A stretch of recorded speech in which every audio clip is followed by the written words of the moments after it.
이게 정부에서 뭔가 해주기를 바란다라기보다는 내가 적극적으로 뭔가 찾아가는 것들이 중요할 것 같고요. 그래서 공부가 좀 필요할 것 같다는 차원으로 제가 이걸 말씀드린 것은 이렇게 되면 늘 정말 제일 먹기 좋은 상태의 물건을요. 네. 다주택자들이 늘 먼저 갖고 가거든요. 아, 그 되기 직전에 무주택자들이나 1주택자들이 가져가셨으면 좋겠어요. 공부 좀 하셔야 되니까 의사결정이 좀 빨라야 될 것 같고. 2023년, 24년 강남빨 신축 주택 공급에 의한 역전세에 대한 우려가 커지고 있습니다. 사실은 최근에 강남, 개포 뭐 이런 지역에서 특히 입주 물량이 많은 곳에 뭐 21년 최고가 전세에 막 18억 찍었다가 지금은 뭐 11억, 10억 이렇게 거의 7, 8억에 하락한 실거래까지 나오고 있는데요. 그런데 문제는 앞으로도 약 2만 가구의 강남 신규 아파트들이 서초 강남권에서 공급이 예정되어 있다고 합니다. 네네. 이 물량이 서울 전체의 아파트 매매가, 전세가에 혹시 영향을 좀 줄 수가 있을까요? 영향을 주죠. 일단 물량은 일단 실거주 수요 대비 공급이 많아지는 것들이기 때문에 영향을 준다라고 볼 수 있는데, 그러니까 이 질문들을 하시는 분들이 이제 본인들이 질문을 하시면서 왜 질문하는지를 몰라요. 특히 언론사분들은 특히 모르시거든요. 걱정을 하는 것 같아서.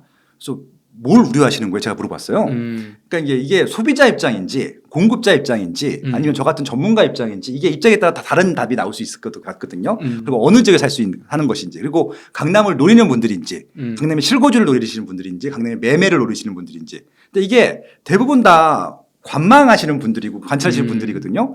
그분들하고 아무 상관없잖아요, 이게. 일단 만약에 강남구의 그런 많은 입주 물량 중에서 내가 실거주 목적이나 매수 목적으로 노리시는 분들은 일단 만세를 부르셔야죠. 왜? 그런 기회는 없거든요. 지금 말씀하신 대로 2만 세대가 한꺼번에 입주하는 시기가 거의 없고, 보통 많아봤자 만 세대 전후일 텐데 2만 세대 이상 입주하는 곳은 정말 신의 어떤 시기라고 하는 것들. 그러니까 그런 시기가 언제 있었냐면은 2008년도, 9년도 그때 있었어요. 잠실에 2만 5천 세대가 입주하는데 장난 아니었거든요. 그렇죠. 한꺼번에 네. 우리 주공 아파트들이 엘스, 리센트, 트리즘, 레이크펠, 스파크리오까지 2만 5천 세대가 입주를 하는데 그냥 전세장이 아주 괴멸이 됐어요. 그 새 아파트들이 34평이 1억이야, 1억. 1억인가요, 전세가? 그때. 네. 우리 시대를 감안해야겠지만. 네. 그러면 그 좋은 잠실 입지의 새 아파트를 1억에 살 수 있는 마지막 시기였잖아요. 그다음부터 10억대가 넘어갔으니까. 그러니까 실거주 누리시는 분들은 일단 만세를 부르시고 그냥 걱정하지 마시고요. 솔직히 지금 이제 이건 좀 방송 보시는 분들한테 말씀을 드리면 지금 개포동에 지금 4천 세대짜리가 하나 입주하고 있어요.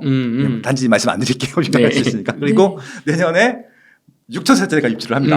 그 개포동만 만 세대예요. 그렇죠. 가보시면은 이 전세 가격 맞아? 라고 하는 가격이 나와 있어요.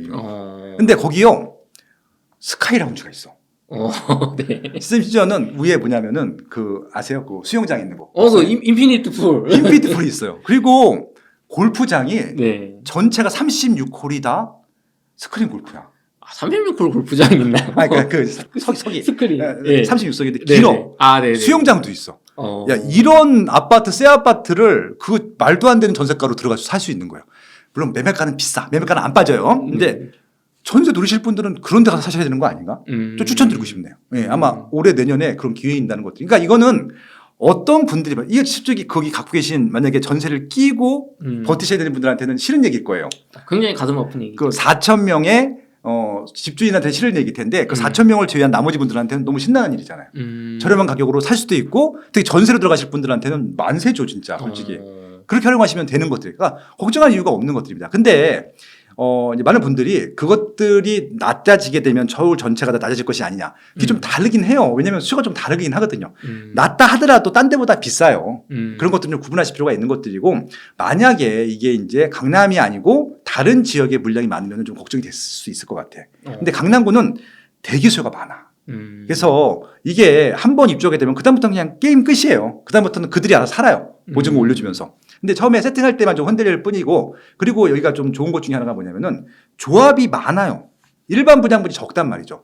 그 개포주공이라는 단지가요. 일반 분양분이 몇 개 안 됐어요. 생각보다 생각보다 그 뭐 200세대 뭐 네. 300세대 별로 안 되더라고요. 그러니까 이게 걱정할 물량이 아닌 게 대부분 또 자가로 거주하거든요. 그분들이 강남 분들이기 때문에. 그래서 생각보다 다른 지역의 입주 물량, 신도시 입주 물량이 2만 세대다. 그럼 걱정을 해야지. 그럼 100%다 채워야 되는데. 근데 강남권의 재개발 재건축 물량 같은 경우는 일단 조합원이 대부분 갖고 가기 때문에 그건 걱정할 필요가 없을 것 같고, 혹시라도 그것 때문에 조정되는 물량이 나온다? 그러면 일단 만세를 부르시고 바로 가서 그냥 계약을 하세요. 임차든 매매든. 그렇게 하시면 될 것 같고, 그리고 다른 지역보다 훨씬 더 입주장이 짧게 끝날 것 같아요. 1년 이상 가는 경우 못 봤고요. 그러니까 송파구 같은 경우 때 2018년도 전후만 금융위랑 겹쳐가지고 한 2, 3년 정도 간 것들이었었고, 그것도 생각보다 빨리 끝났어요. 잠실은. 그 주변 지역들이 좀 망한 것들이었었지. 근데 강남구 같은 경우는 수요도 좀 다르고 생각보다 자가 비율이 높기 때문에 특히 새 아파트 같은 경우는 걱정할 수준은 아닐 것 같고, 길어야 1년 정도 갈 텐데 그것 때문에 서울의 분위기가 안 좋거나 그러진 않아요. 근데 왜냐 그러냐면은 고기만 많고요. 다른 지역은 없어요. 서울 전체 입주 물량이, 그러니까 자꾸 강남구만 강조하시는데 네. 전체로 보게 되면 2만 세대예요. 2만 세대가 지금 얼마나 적은 양이냐면은 서울은 적어도 3만 이상 들어와야 되고 4만 이상 5만 돼야지 많은 것들인데 지금 2만이면은 재작년에 반이고요. 그 전보다는 3분의 1 수준인데 적은 거거든요. 근데 지금 경기도도 많지 않아요. 지금 유일하게 많은 게 지금 인천인데 인천은 좀 3만 세대가 넘거든요. 인천보다 3배 인구가 많은 서울이 인천보다 3분의 1 토막이 났는데 이곳들은, 그래서 아마 서울에서 좀 중저가 지역을 노리시는 분들은 인천으로 많이 가실 것 같아요. 물량 그쪽에 때문에. 하락폭이 이제 클 거기 때문에. 네, 그래서 뭐 강남구가 물증을 많은 것들은 한시적으로 영향을 주겠지만 짧을 것이고, 그것들을 걱정하는 것은 연예인 걱정, 국회의원 걱정이다. 그냥 오히려 좀 저는 그 기회를 노리셔서 매수를 하시거나 임차로 들어가시거나 그런 것들을 추천드립니다. 네. 강남 쪽을 보시는 분들은 실거주로 좀 관망하시겠다고 하면 저렴하게 전세를 들어갈 수 있는 기회가 될 것이고, 예. 또 어떤 강남뿐만 아니라 서울에 좀 매수를 생각하시는 분들은 짧지만 어쨌든 이게 영향은 줄 거기 때문에 그 입주장이 그때 좀 어떤 공포 매물이라든가 시장 상황에 따라 매수를 한번 추천을 해주셨습니다. 초기가 좋고요. 그래서 네. 이게 나중에 또 이렇게 올라갈 거거든요. 보통 이제 처음 계약하시는 분들이 제일 위너예요. 처음 계약하시는 분들이. 근데 이제 그게 힘들죠. 처음에 이제 가격이 더 빠지지 않을까라고 생각하는데 검증되지 않은 상태로. 더 빠지지 않아요. 왜냐면 무조건 첫 거래가 제일 쌉니다. 그렇게 보셔도 될 것 같아요. 예. 알겠습니다. 네.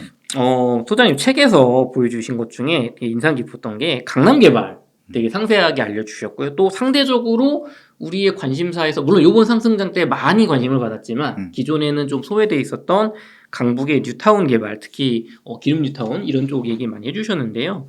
미래의 입지 변화를 예측을 해서 좋은 실거주 겸 투자가 가능하다는 걸 보여주신 것 같아요. 역사적으로. 그렇죠. 그런 걸 이제 변화하는 흐름을 읽고 약간 저렴할 때 내 집 마련을 했다면, 그래서 앞으로 서울에서 주목해야 할 입지 한 2곳 정도는 좀 알려주실 수 있을까요? 서울은 네, 주목해야 될 곳이 많고요. 네. 기본적으로 이제 가장 중요한 것은 이제 부동산이 제일 중요한 것이 사람이 자발적으로 올 수 있게 하는 조건들이 있는지를 봐야 되는데 일자리가 제일 중요하고요. 그다음에 교통망이 중요하고, 아까 말씀드린 또 최근에 또 새 아파트에 대한 수요가 더 많기 때문에 새 아파트가 중요할 텐데 그것들을 조합해 보면 돼요. 그러니까 일자리가 많거나 많아지는 곳, 교통망이 좋거나 좋아지는 곳, 그리고 새 아파트이거나 새 아파트가 될 곳, 요 세 가지가 다 크로스로 되는 지역들을 보시면 좋을 것 같고, 그래서 그것도 금액대별로 천차만별이거든요. 그렇죠. 뭐 지금 말씀드린 세 가지 조건이 제일 좋아지는 지역은 안타깝게도 강남구입니다. 예, 그러니까 거긴 뭐 돈이 있으신 분들은 들어가시면 될 것 같고, 강남구를 일단 논외로 하고 말씀을 드릴게요. 가장 저렴한 지역, 그러니까 서울을 5개 권역으로 보통 나누는데 동부권이 있어요. 동부권에 있는 이제 9개, 8개 구예요. 저 위에 도봉구부터 성수구, 성동구까지가 이제 있을 텐데, 도봉구, 강북구, 중랑구 요 라인들이 제일 저렴하거든요. 특히 그 지역 중에서 노원구 같은 경우는 중하위권인데 지금 공사를 하고 있는 라인이 있어요. 동북선. 경전철 지금 공사를 하고 있습니다. 공사를 하고 있다는 얘기는 빠르면 5년, 늦어도 7년 안에 개통이 된다는 얘기거든요. 거기에 새 아파트 이펙트까지 있다라고 하면 좋은 거잖아요. 그래서 그쵸. 노원구 쪽에는 또 재건축 물량들도 있고 재개발 물량들도 있기 때문에 역세권이 생기는 부지에 새 아파트가 될 것들을 선택하시면 너무 좋을 것 같아요. 그래서 노원구 일단 전 추천드리고요. 가장 저렴한 입지 중에서는 가장 확실한 미래수가 있는 지역이고요. 네. 그리고 일단 비싼 지역은 다 논의할게요. 일단 솔직히 말씀드리면 강남구, 서초구, 용산구가 제일 좋긴 해요. 호재가 제일 압도적이야. 그러니까 리스크가 적죠.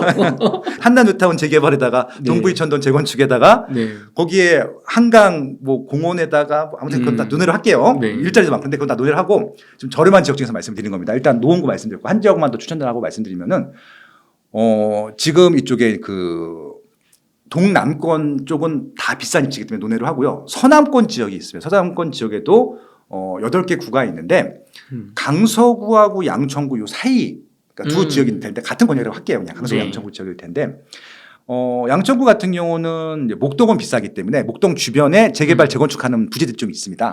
뭐 신정 뉴타운도 있을 것 같고요. 네. 그리고 이제 그 화곡동 주변에도 조금씩 이제 좀 작지만 이런 또 공공 재개발 같은 경우 진행하는 경우들도 있거든요. 그런 입들이 좋아요. 왜냐하면은 특히 양천구에는 일자리가 많지는 않지만 양천구가 좋은 이유는 여기 여의도랑 붙어 있고요. 마곡지구 강서구랑 붙어 있거든요. 양쪽이 굉장한 일자리입니다. 지금도 일자리가 많은데 여기에 장점은 뭐냐면은 지금은 앞으로 생길 일자리 반밖에 없는 거예요. 일자리가 증가하고 있는 지역이거든요. 그래서 양쪽에 그 일자리의 베드타운을 충분히 할 수 있는 역할을 하기 때문에 강서구랑 양천구에 있는 목동은 비싸니까 목동 가시면 목동 가시고요. 네. 목동이 아닌 주변에 있는 정비사업 입지들 추천드려야죠. 솔직히. 신월시형 요즘 재건축 한창 뜨겁던 네. 그쪽이었던 것 같은데. 그렇습니다. 네. 아, 알겠습니다. 그래서 좀 저렴하게 보실 분들은 시간이 조금 걸리겠지만 말씀하신 것처럼 재건축은 이제 10년, 15년을 봐야 되긴 하지만 동북선이 완공이 되고 재건축까지 완공이 된다면 이 교통과 말씀하신 이 아파트 사람들이 자발적으로 올 수 있는 어쨌든 네. 학군이 있는 지역이니까 그렇죠, 그렇죠. 예. 가격이 저렴한 노원구를 추천해 주셨고요. 서쪽권에서는 강서구와 양천구의 사이에 있는 그런 정비 물건들을 한번 노려보라. 네. 라는 현실적인 말씀해 주셨습니다. 소장님 요즘 강동구 고덕 강일지구에 정부에서 반값 아파트 정확히 말하면 이제 SH죠. 네. 그 24평 3억 원대 음. 토지 임대부 주택을 분양할 예정이라고 발표를 했습니다.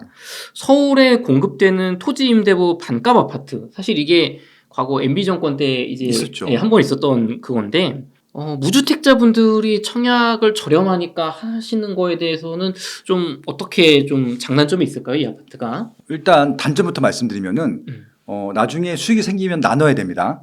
그렇게 보시면 될 것 같고 온전한 내 소유가 또 아니죠. 네, 70%만 내 거고 30%는 이제 환수해가는. 예, 일단 이제 그것만 연대도 가시면 되는데 무조건 하셔야죠. 돈이 없는 분들은. 무조건 해요. 예, 돈이 있는 분들은 하실 필요는 없잖아요. 더 네. 정부하시면 되니까. 근데 돈이 없는 분들은 그거 하시는 게 맞죠. 왜냐면 정부가 보증을 하는 것들이고 그러니까 저렴하게 좋은 입지를 분양하는 것들이잖아요. 능력 되시면 무조건 하시는 게 맞을 것 같고 생각보다 기대보다 많이 오를 거예요. 예, 그렇게 좀 보시면 될 것 같아요. 지금 제일 중요한 건 가격인데 네. 그거는 절대 가격이 싸잖아요. 그렇죠. 그러니까 이게 참 안타까운 게 뭐냐면은 그렇게 그냥 모든 국민들 내 집 마련을 원하는 국민들한테 다 주면 좋겠어요. 그럼 부동산 문제가 안 생길 텐데 그렇죠. 이게 결국 정치적인 행위거든요. 그것밖에 못 해요. 더 부지가 없어요. 부지도 없고 돈도 없어요. 맞아. 그러니까 이게 한시적인 상품이기 때문에 음. 무조건 해야죠. 서울이면 당연히. 서울 내에 이렇게 한시적으로 나오는 게 어떻게 보면 특별 이벤트 같은 거기 때문에. 그러니까 이게 어떻게 보면 이게 서울시장이 어떻게 보면 치적이잖아요. 이거 상적 낼 때 얘다 주는데 받아내는 게 그거는 인지상정 아닌가요? 그렇죠. 토지 임대부이긴 하지만 네. 절대 가격이 저렴하니까. 이게 또 서울이기 때문에 가능하고 강동구이기 때문에 가능해요. 음. 예전 같은 경우는 이 강동구라도 한번 고민을 해봤을 텐데 네. 이제는 하남시가 완전히 개발이 됐기 때문에 더 개발이 많이 될 예정이기 때문에 강동구의 모든 입지는 이제 중심지가 되거든요. 최소한 부도심 이상이기 때문에 베드타운이 그러니까 지금 뒤에 배후 수요지가 있기 때문에 네. 강동구는 안심하고 접근하셔도 된다. 곧 있을 강동 고덕 강일지구의 반값 아파트 한번 적극적으로 청약을 고려해 보시라는 소장님 말씀이 있으셨습니다. 몇 개 안 돼요. 근데 근데 물량이 얼마 안 되더라고요. 그러니까 이게 논의할 필요도 없는 일이죠. 뭐 솔직히 네. 말씀드리면. 소장님 새해 벽두부터 음. 이제 정부의 규제 완화책이 예상보다 빠른 시일 내에 많이 쏟아진 것 같아요.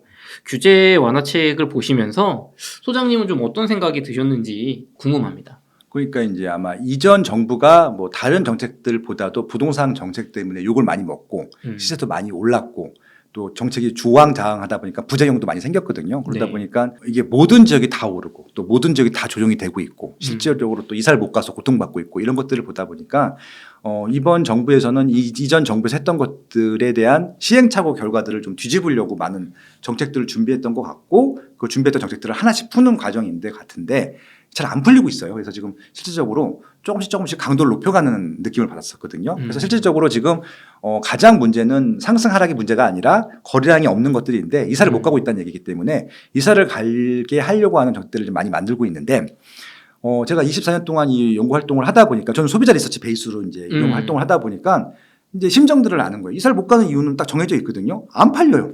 안 팔리죠. 그것도 좋은 데 가고 싶은데 돈이 없어요. 그렇죠. 그런 부분들이 현실적인 문제이기 때문에 이제 그런 부분들을 이제 풀어줘야 되다 보니까 1주택자 분들은 그런 문제 때문에 지금 힘든 것들이고요. 무주택자 분들은 어차피 잘 의사결정을 안 해요. 그러니까 이분들은 결국은 참다 나중에 그냥 자기가 갖고 있는 경제력으로 할 수 있는 그러니까 질 싼 것들을 많이 하죠. 그래서 서울에서도 비싼 입지들은 2019년도까지 올랐고 2020년도부터는 안 올랐어요. 미미한 신고가였는데 2021년도 마지막까지 오른 것들은 뭐냐면은 싼 지역들이거든요. 마지막에 무주택자들이 들어온 거예요. 그것들을 보고 이제 연끌을 했다라고 표현하시는 분들이 있는데 뭐 그런 것들이죠. 그래서 이제 실질적으로 정부에서 지금 바라고 있는 것은 뭐냐면은 거래가 정상적으로 돼서 이런 무주택자들이나 1주택자들이 조금 부담 갖지 않고 망하는 이런 좀 어떻게 보면 뭐 망하는 투자, 잘못 샀다는 그런 연끌 투자 이런 것들 비판을 받기보다는 좀 편안하게 살기를 바라는 방식으로 공급하려고 굉장히 노력을 할 것 같아요. 그러다 보니까 정비 사업밖에 공급할 수 없다 보니까 서울 같은 경우는 이런 저렴한 정비 사업들, 정부 지자체가 돈이 들어가는 것들 막 지원을 하려고 하다 보니까 공공재개발이라든지 뭐 모아주택 이런 게 나온 것들이었었는데 앞으로도 이제 그런 정책들은 나올 것 같아요. 근데 문제는 뭐냐면은 그게 될 수도 있고 안 될 수도 있어요. 그래서 그것들에 대해서는 될 수 있는 가능성이 높은 쪽으로 접근하시는 것이 좋긴 한데 생각보다 많지는 않을 것 같아요. 그래서 이게 정부에서 뭔가 해주기를 바란다라기보다는 내가 적극적으로 뭔가 찾아가는 것들이 중요할 것 같고요. 그래서 공부가 좀 필요할 것 같다는 차원으로 제가 이번에 책도 썼던 거였었고 근데 잘 안 움직일 것 같아요. 그래도. 물꼬가 안 튀고 왜냐하면 여러 가지 규제가 아직도 맞물려 있기 때문에 그래서 정부는 지금 무주택자들한테는 더 파격적으로 좀 혜택을 줬고요. 네. 지금 뭐 특례 보금자리든 여러 가지 규제 뭐 실거주 완화 요건이 다 줬는데 그래도 무주택자들은 의사결정이 느리기 때문에 안 되거든요. 1주택자들도 지금 줬어요. 1주택자들은 일시적으로 1가구 주택이 될 수 있는데 기간도 3년으로 늘어졌고 여러 가지 규제를 다 없어졌거든요. 근데 1주택자들은 아무래도 무주택자보다 조금씩 움직이긴 할 텐데 이분들도 조금 좀 느리긴 해요. 결국은 이제 아마 요 상태로도 거래량이 활성화되지 않으면은 다 주택자들을 끄집어낼 겁니다. 그래서 예를 들어서 미분양 난 것들은 사게 되면은 뭐 여러 가지 뭐 양도세 면제 혜택이라든지 주겠죠. 그런 식으로. 그리고 다주택을 한다 하더라도 중과를 하시는 것들을 다 제외하거나 뭐 이런 식으로 하겠죠. 네. 그래서 이제 실질적으로 시장이 결국은 다 주택자까지 끌어들이는 정책까지 갈 텐데 제가 말씀드린 것은 이렇게 되면 늘 정말 제일 먹기 좋은 상태의 물건을요. 네. 다 주택자들이 늘 먼저 갖고 가거든요. 그 되기 직전에 무주택자들이나 1주택자들이 가져가셨으면 좋겠어요. 공부 좀 하셔야 되니까. 의사결정이 좀 빨라야 될 것 같고. 그래서 그것들을 좀 추천드리고 싶네요. 솔직히. 자금력이 있고 뭔가 의사결정, 그러니까 공부나 이런 게 다 준비가 돼 있다가 네. 지금이 세제적인 혜택이라나 아니면 요 가격 하락 보러 갔을 때 지금이 요 정도 적정하다라고 움직이는 건 다주택자들이다. 그래서 정부에서 다주택자들을 본격적으로 끌어들이기 시작하면은 그때가 변곡점이 될 수 있거든요. 예, 그때 더 넘어가지 않았으면 좋겠어요. 무주택자 내 집 마련 하시는 분들은 투자가 아니니까. 예. 실거주로 보시는 분들은 그런 시점이 오기 전에 좀 공부를 시작하셔서 네. 그 전에 좀 내 집 마련을 좀 적극적으로 생각해봐라. 미래 가치가 있는 것들. 예, 너무 연끌하지 마시고요. 네네.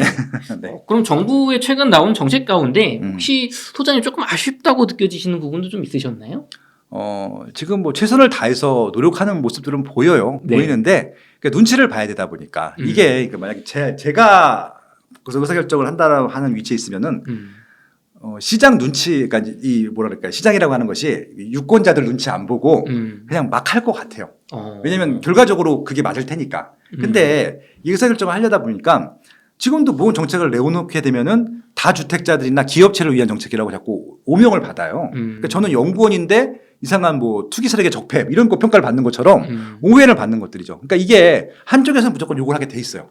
결국은 이제 지금 이게 왜 그러냐면은 대한민국 전체를 보게 되면 60%가 유주택자들이고 40%가 무주택자들입니다. 근데 서울 같은 경우는 60%가 무주택이고 40%가 유주택이에요. 그럼 서울에서는 뭔가 대책을 만들게 되면은 무주택자들을 위한 정책을 또 만들 수밖에 없잖아요. 그럼 시장이 안 돌아가요. 아까 말씀드렸잖아요. 의사결정이 느리고 이분들은 받는 것들이 익숙하기 때문에 자발적으로 뭔가 하려고 하지 않거든요. 그러니까 정책이 어려운 겁니다. 근데 기본적으로 내 집 마련을 해야지 부동산 시장이 안정화되거든요. 예, 그래서 참 어려운 얘기긴 한데 저는 정책적으로 유주택자들이 빨리 대달하고 좀 이렇게 좀 푸시를 하고 지원도 하고 이랬으면 좋겠어요. 근데 아직까지는 적극적으로 유주택자가 되라는 메시지는 안 나온 것 같아요. 아직까지도 임차인 위한. 그러니까 제일 답답한 게 그런 것들이거든요. 아니 그 빌라 다세대 전세 자금 대출을 왜 이렇게 많이 해줘요? 그러니까 전세 사기가 낮아요. 빌라 같은 사기가 나잖아요. 그래서 너무 수치가 높아요. 보증 수치가. 그러니까 비율이. 아파트는 그렇게 대출 안 해주거든요. 그러니까 오히려 아파트는 좀 더 해줘도 돼요. 안전하니까. 근데 그거는 감정평가가 일단 잘못돼 있잖아요. 매매가는 1억인데 전세가 1억 5천이면은 1억 5천 대출을 해주는 거예요. 이게 말이 되냐고요. 매매가가 1억인데. 그러니까 그렇죠. 그런 말도 안 되는 그런 임차인들 보증 대책 말고요. 실질적으로 조금 사고가 안 나는 정도 중에서 대출해 주면 되는 거죠. 오히려 차라리 아파트를 많이 만져주거나 그들한테 좀 저리로 대출을 해줌으로써 내 집 마련 기회를 빨리 주는 정책들이 나왔으면 좋겠는데 적극적으로 그런 정책들은 안 나왔어요. 그게 좀 아쉽죠. 아직은 조금 그런 적극적인 내 집 마련 정책이 아쉽다. 네. 하지만 조금 더 시간이 지나면 살짝 강화될 수도 있다. 그건 모르겠어요. 솔직히. 아직은 모르겠다. 왜냐하면 임차인들 눈치를 볼 거거든요. 알겠습니다. 그분들의 의사결정이니까. 알겠습니다.